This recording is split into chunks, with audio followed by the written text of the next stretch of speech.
This video will show you how to move an entire row or column in Microsoft Excel.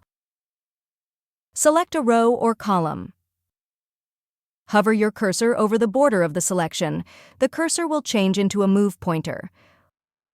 Hold Shift and drag the row to another location. This will cut and insert the row or column into a new position.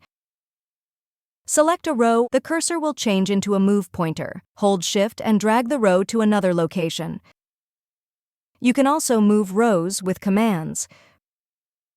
Select a row or column. Press Ctrl X to cut or click Cut. The selection will be highlighted in a moving border. Right-click the row below of where you want to move the selection. Click Insert Cut Cells. The selection will be cut from its original position and pasted above the selected row. Select Column. Hover your cursor over the border of the selection. The cursor will change into a move pointer. Hold Shift and drag the row to another location.